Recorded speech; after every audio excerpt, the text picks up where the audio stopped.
I'm gentle this time.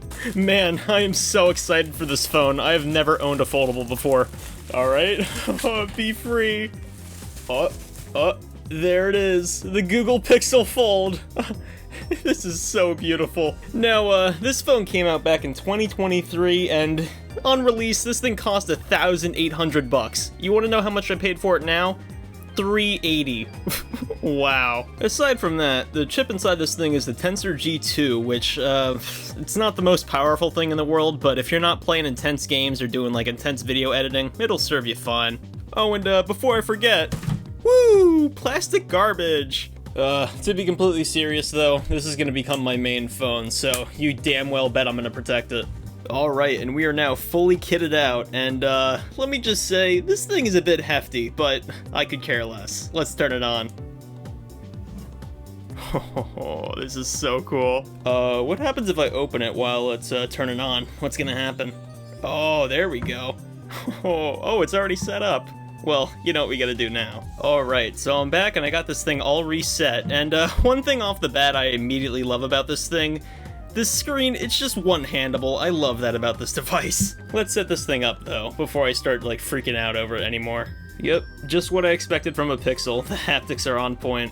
And wait, why am I gimping myself on the front screen? Let's open this thing up. There we go. Ooh, which one's the real me? Ooh. Set up an eSIM or insert a SIM card now. I'm on iPhone, so that's gonna be a bit of a problem, but I'll do that later. Let's just skip it. Copy apps and data. Nah, let's set it up from stock. I love these animations, they're so fun. Set a pin. Okay, don't tell anybody.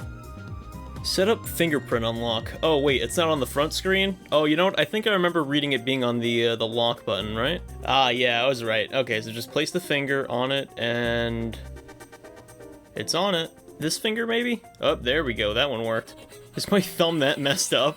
Additional legal terms. Yes, if this thing explodes, I can't sue you. I get it. Talk to Google hands-free. If you agree, Google Assistant. Didn't you guys deprecate that? Where's Gemini? Yes, I know how to use a goddamn Android tablet, alright? There we go.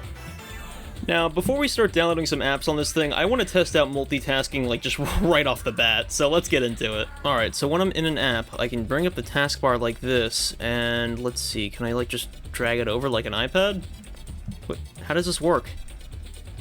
Oh, I see. Split screen. There we go. This is what I was looking for. It really feels like a Surface Duo. Huh, and what happens if I do it like this? Does it stretch out that way? Oh, it does. So it's like a mini laptop. This is so neat. Wait, speaking of laptops, can I actually use it like one? Please. Oh, let's go. It's a laptop. I just have the biggest, stupidest smile on my face right now. Oh, okay, thanks, Android. You're really ruining my showcase here, buddy. Anyways, let's start downloading some apps from the Play Store and see how they work on the cover screen and the inner screen. TikTok, install on foldable. Oh, so you recognize that this is a foldable? Does it have like a special layout? I guess we'll see. Instagram I have absolutely zero faith in, because Meta on tablets, they don't mix. Alright, well I got a bunch of apps installed, so let's get testing. First up, let's try out TikTok. It starts on TikTok. What, data collection? So yeah, off the bat, TikTok, surprisingly optimized for the foldable, but what happens if we close it while it's running in landscape?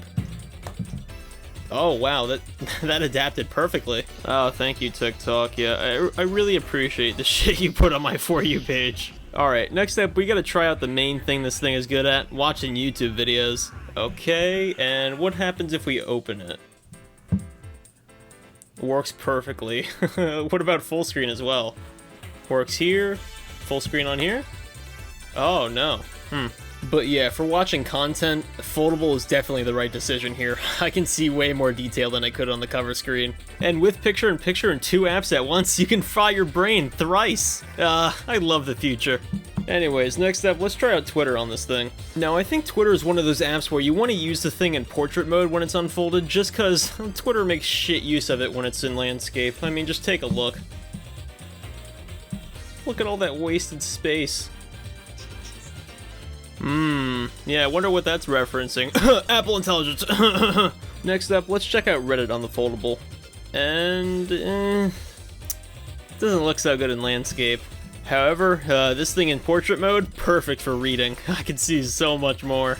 Alright, now onto some meta stuff, which, hold your breath, because meta is famously shit at doing stuff on tablets. So yeah, Facebook seems like it's best suited for portrait mode. Looks really good, actually. I can see a lot of content on this. What about landscape, though? Oh yeah, this is another one of those apps that just has dead space on the left and right. Oh well. This is genius. What are you gonna do with this? You're filling it with butter? Okay, bet. Chug it. Have a heart attack. Anyways, let's move on to Instagram. Oh, okay then. Aside from this insane reel, seems like Instagram would be better in portrait mode, so let's try that. Yeah, swapping on the fly, seems like it messes up a bit, but what if we swap to the next reel? Oh, okay then.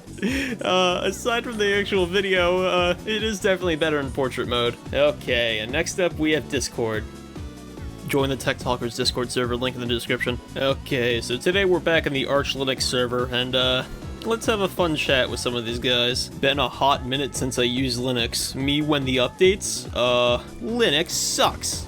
And send. Ah, damn.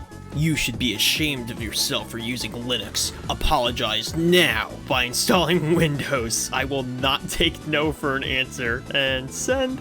ndobby cares RAM. What's an ndobby? Is that a type of Linux? Install Tempo OS, you glow in the night, clanker fed. Whoa, let's calm down with the mental illness there, buddy. Anyways, having fun with that aside, let's try out PUBG Mobile on the foldable. Now this game is actually kind of a bit intense, so it's going to be kind of interesting to see how it runs on Tensor G2. And there we go, 8 inches of PUBG. This isn't going to make me any better at the game, but it's nice to have, huh? And yeah, I'm running the game at a balanced setting, and seems to be performing well, actually. Kind of surprising considering it's on Tensor G2, but I'll take what I can get. And yeah, the game's actually staying at a stable frame rate. That's surprising. I gotta say, for mobile gaming, it's just so much better to have a larger screen. You can actually have an area to look around and touch the buttons at the same time. That's cool and all, but what happens if we change orientations while we're playing? Can you? Oh, there we go. Oh, that's actually, that's a lot worse. Let's just switch it back. Where are they? Is that a guy? You shooting at me, idiot? Alright, well my teammate's a complete dipshit. Stop firing at me, dumbass! Alright, well my dumbass teammate aside, PUBG Mobile works just fine on this device. Let's move on. Alright, next up we got Clash Royale. This actually looks pretty good for landscape, but it looks so much better in portrait mode. That's kind of the thing with the Fold, depending on what kind of content you're consuming, you just gotta orient it correctly. It is a definite learning curve coming from a candy bar phone, but it's so worth it. This is just so cool. Alright, and next up, for our last game, let's try out Brawl Stars. And this game in portrait, not the best. Let's do it landscape. There we go, this is more like a tablet. Yeah, this game is no problem for G2 either. And the enter screen being 120 Hz, this is really good for mobile gaming. Stu, come near me. I'm on a foldable, okay? I'm gonna kick your ass. This is gonna be the enemy, but I'm gonna go for that Stu. Hi there! I'm gonna kill you, buddy. Ah, damn it. This game sucks. This game sucks, god damn it. So yeah, there's Brawl Stars. A really good experience on this larger screen. Either way though, that's the Google Pixel Fold in 2025. Should you buy this today? Hell yeah! If you've been looking for a foldable, now's your chance to buy this thing. $380 USD is an incredible price for a fully featured foldable. Tensor G2 is not amazing, but you've seen firsthand, this thing doesn't break a sweat. And if you still think $380 is way too much for you, just consider it like this. Would you rather buy an iPad mini with 60 Hz and isn't a phone, or would you rather spend $380 and just get a fully featured foldable? Yeah, that's what I thought. Either way, thanks for watching. I'll see you later. I'm gonna play with this phone.